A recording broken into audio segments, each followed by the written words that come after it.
Baloch liberation army Hollywood movie లెవెల్లో ఒక ఆపరేషన్ను జరిపిందండి. మూవింగ్ ట్రైన్ను డీరైల్ చేసి అంటే పట్టాలను తప్పించి దాదాపు 140 మందిని కిడ్నాప్ చేసింది. ఛాంపియన్స్ ట్రోఫీను హోస్ట్ చేసి కేవలం 2 మ్యాచెస్ ఆడి టోర్నమెంట్ నుండి వెనుదిరిగి బాధలో ఉన్న పాకిస్తాన్కు ఇంకొక ఎదురుదెబ్బ. కిడ్నాప్ అయిన వారిలో పాకిస్తాన్ యొక్క ఎక్స్టర్నల్ ఇంటెలిజెన్స్ ఏజెన్సీ అయిన ఐఎస్ఐ గూఢచర్య సంస్థకు చెందిన వారు కూడా ఉన్నారు. బలోచ్ ఫైటర్స్ యొక్క గొప్పతనం ఏంటి అంటే కిడ్నాప్ అయిన వారిలో చిన్న పిల్లల్ని ఆడవారిని రిలీజ్ చేసి కేవలం Pakistan army, Pakistan police and Pakistani ISI సభ్యులను మాత్రమే కిడ్నాప్ చేశారంట. మీకు నా లాస్ట్ వీడియో గుర్తుంటే నేను కొద్ది రోజుల ముందు మౌలానా ఫజలుర్ రెహమాన్ గురించి చెప్పా. బలోచిస్తాన్లో ఎన్నో డిస్ట్రిక్ట్స్ పాకిస్తాన్ కంట్రోల్లో లేవు అని చెప్పా. वो इलाके कि जो पुलिस तो खाली कर चुकी थी लेकिन फौज भी खाली कर चुकी है, और जहां पर जंग हो और पुलिस भी ना हो और फौज भी ना हो तो वो एरिया किसके कब्जे में होगा और वहां किसका रहता. ఇప్పుడు మీరు చూసుకుంటే ఒక మిలిటరీ ఆఫీసర్స్ వెళ్లే ట్రైన్ను హైజాక్ చేసి 100 మందిని కిడ్నాప్ చేయడం మామూలు విషయం కాదు. పాకిస్తాన్ మీడియా గగ్గోలు పెడుతోంది. ఎక్కడ సీపాక్ ప్రాజెక్ట్ ఆగిపోతుందో, గ్వాదర్ పోర్ట్ చెయ్యి దాటిపోతుందో అని చైనా భయపడుతోంది. పాకిస్తాన్ హై అలర్ట్ను ప్రకటించింది. ముఖ్యంగా Chinese officials, Chinese diplomats, Chinese టూరిస్టులు ఎవ్వరూ బలోచిస్తాన్కు రావద్దు అని హెచ్చరించింది. బలోచ్ ఫైటర్స్ హైజాక్ చేసిన ట్రైన్ పేరు జాఫర్ ఎక్స్ప్రెస్. యాక్చువల్లీ ఈ ట్రైన్ బలోచిస్తాన్ ప్రావిన్స్లో ఉన్న క్వెట్టా నుండి ఖైబర్ పఖ్తూన్ఖ్వా ప్రావిన్స్లో ఉన్న పెషావర్కు వెళ్తోంది. ఈ ట్రైన్లో పాకిస్తానీ పోలీసులు, పాకిస్తానీ మిలిటరీ ఆఫీసర్లు, యాంటీ టెర్రరిజం స్క్వాడ్ సభ్యులు అండ్ ఐఎస్ఐ సభ్యులు వెళ్తున్నారు. ఈ ట్రైన్ బలోచిస్తాన్ బోలాన్ డిస్ట్రిక్ట్ దగ్గర ఉన్న పెహరో కుండ్రీ ఏరియాలో ఉన్న టన్నల్ నంబర్ 8 దగ్గర వెళ్తూ ఉంటే ఐఈడి ద్వారా బ్లాస్ట్ చేశారు. ట్రైన్ డ్రైవర్ను గాయపరిచారు. గాయపడిన ట్రైన్ డ్రైవర్ ట్రైన్ను డీరైల్ చేసి ట్రైన్ను ఆపేశాడు. వెంటనే బలోచ్ ఫైటర్స్ రంగంలో దిగి హాస్టేజెస్ను కిడ్నాప్ చేశారు.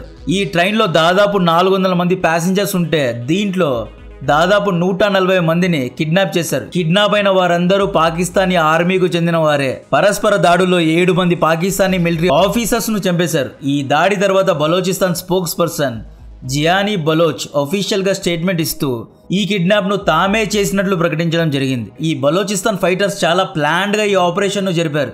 ఈ బలోచ్ మిలిటెంట్ గ్రూప్ లో జిరాబ్ అనబడే ఒక ఇంటెలిజెన్స్ యూనిట్ కూడా ఉంది, అంటే గూఢచర్య సంస్థ ఉంది. జిరాబ్ ఇచ్చిన ఇన్ఫర్మేషన్ తీసుకొని బలోచ్ యొక్క ఫిదాయిన్ యూనిట్ ఈ ఆపరేషన్ ను జరిపింది. బలోచ్ ఫైటర్స్ యొక్క ప్రధాన డిమాండ్ ఏంటి అంటే తమకు బలోచిస్తాన్ అనే సపరేట్ దేశం కావాలి అని డిమాండ్ చేస్తున్నారు.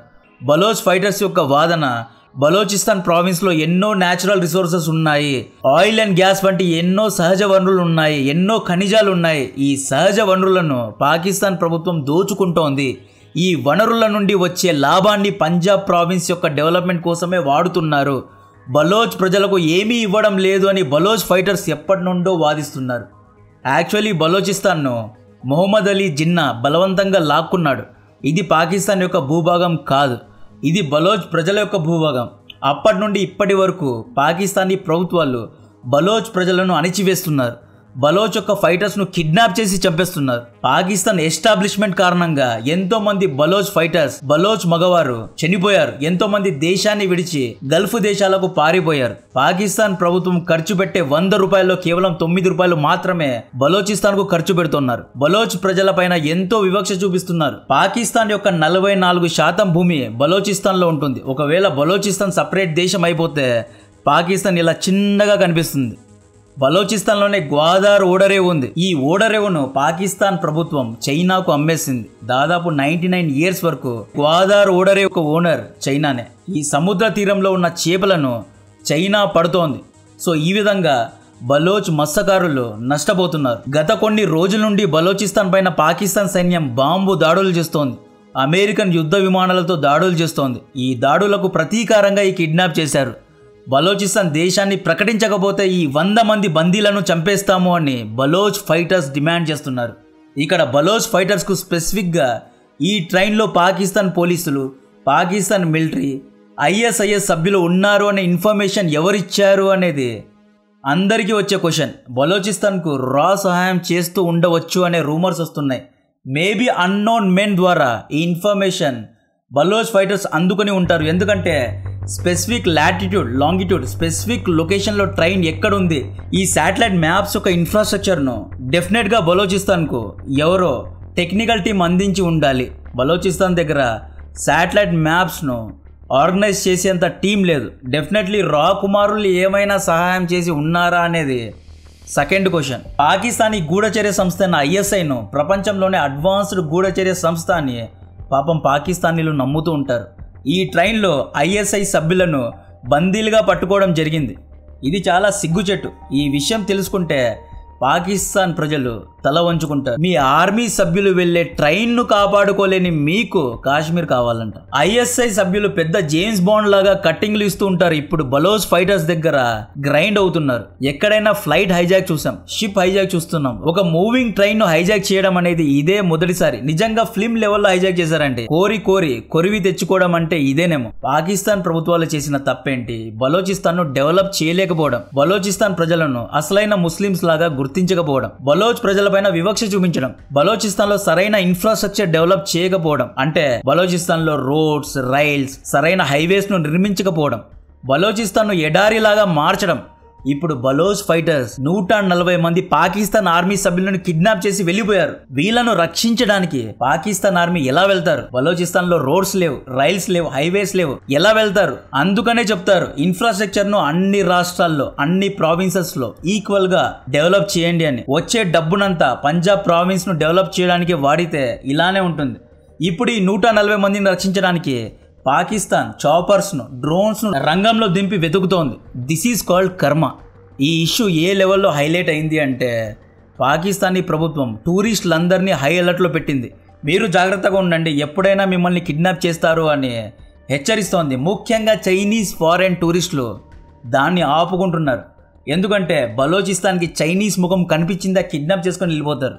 ఒకవేళ చైనీస్ టూరిస్టులను కిడ్నాప్ చేశారా, చైనా పాకిస్తాన్ ను మామూలుగా బాధదు, సరిగ్గా బాధుతుంది. ఈ ఒక్క అటాక్ తో బలోచ్ ఫైటర్స్ పాకిస్తానీ ప్రభుత్వాన్ని రోలర్ కోస్టర్ రైడ్ కు తీసుకువెళ్ళింది. మొన్న షెహబాజ్ షరీఫ్ ఏమన్నాడు? నేను పాకిస్తాన్ ను ఇండియా కంటే ఎక్కువగా డెవలప్ చేస్తాను అన్నాడు. ఇప్పుడు ఏమైంది? తన దేశంలో, తన రాష్ట్రంలో ఒక గ్రూప్ తన యొక్క ట్రైన్ ను హైజాక్ చేయడం జరిగింది. బలోచ్ ఉద్యమకారులు 1949 నుండి మాకు సపరేట్ దేశం కావాలి అని ఎన్నో ఉద్యమాలు చేశారు. ఐ థింక్ సో దాదాపు 4 ఉద్యమాలు చేశారు. ఈ ఒక్క హైజాక్, కిడ్నాప్ తర్వాత అందరూ అసలు బలోచ్ ఫైటర్స్ అంటే ఎవరు అని గూగుల్లో సెర్చ్ చేస్తున్నారు.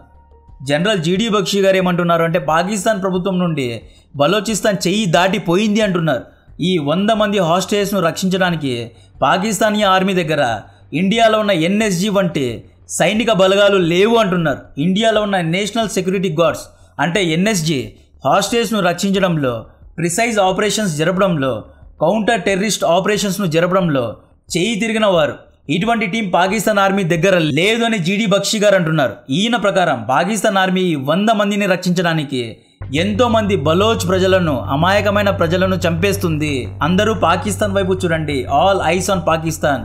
ఈ ఇష్యూను డైవర్ట్ చేయడానికి పాకిస్తాన్ ఏమైనా చేయగలదు, అందరూ జాగ్రత్తగా ఉండండి, అలర్ట్లో ఉండండి అంటున్నారు. పాకిస్తాన్ కు హైజాక్ చేస్తే ఎలా ఉంటుందో ఇప్పుడు తెలిసి ఉంటుంది. IC-814 ఇండియన్ విమానాన్ని కాఠ్మండూలో హైజాక్ చేసి ఆఫ్ఘనిస్తాన్కు తీసుకువెళ్లి మసూద్ అజర్ను విడిపించుకున్నారు. ఇప్పుడు బలోచిస్తాన్ భారతదేశం ప్రతీకారాన్ని తీర్చుకుందా అనేది మీరే కమెంట్ చేయండి. లేటెస్ట్ ఇన్ఫర్మేషన్ ఏంటి అంటే బలోచ్ ఫైటర్స్ మార్చి 28 రోజు దేశవ్యాప్తంగా అంటే పాకిస్తాన్ వ్యాప్తంగా పెద్ద ఎత్తున ప్రొటెస్ట్ చేయనున్నారు. ఈ ప్రొటెస్ట్ తర్వాత ఎన్నో మార్పులు జరగనున్నాయి. ఈ అటాక్ తర్వాత పాకిస్తాన్ ఆర్మీ డ్రోన్స్, చాపర్స్తో బలోచిస్తాన్ చుట్టూ చక్కర్లు కొట్టినా ఇప్పటి వరకు ఎటువంటి ఇన్ఫర్మేషన్ లేదు. హాస్టేజెస్ ఎక్కడున్నారు, ఎక్కడ దాచిపెట్టారు అనే ఇన్ఫర్మేషన్ ఎక్కడా లేదు. హమాస్ ఇజ్రాయెల్లో అక్టోబర్ 7th రోజు ఇజ్రాయెల్ లోపల దూరి ఇజ్రాయలీ సిటిజన్స్ను కిడ్నాప్ చేసినప్పుడు పాకిస్తానీలు సంబరాలు చేసుకున్నారు. ఇప్పుడు కూడా సంబరాలు చేసుకోండి. మీ దేశ ప్రజలను ఎత్తుకుపోయారు. ఇప్పుడు మీరెలా ఫీల్ అవుతున్నారు? చెడపగురా చెడేవు అన్నట్లు ఇప్పుడు పాకిస్తాన్ ఆర్మీ హాస్టేజెస్ కోసం పిల్లర్ టు పోస్ట్ తిరుగుతోంది. బలోచిస్తాన్లో ఉన్న గ్వాదర్ పోర్ట్లో చైనా 24 లక్షల కోట్లు ఇప్పటి వరకు పెట్టుబడి పెట్టింది. గ్వాదర్ పోర్ట్లో చైనీస్ కంపెనీస్ ఉన్నాయి. గ్వాదర్ను మినీ చైనా అని కూడా పిలుస్తారు. ఇప్పుడు బలోచ్ ఫైటర్స్ గ్వాదర్ను ఆక్రమిస్తే చైనా రియాక్షన్ చూడాలి. దీని గురించిన లేటెస్ట్ ఇన్ఫర్మేషన్ ఇస్తూనే ఉంటా. ఇటువంటి రీసెర్చ్ కంటెంట్ మీకు నచ్చినట్లయితే దయచేసి వీడియోను లైక్ చేయండి, ఛానల్ను సబ్స్క్రైబ్ చేసి అందరికీ షేర్ చేయండి. జై హింద్.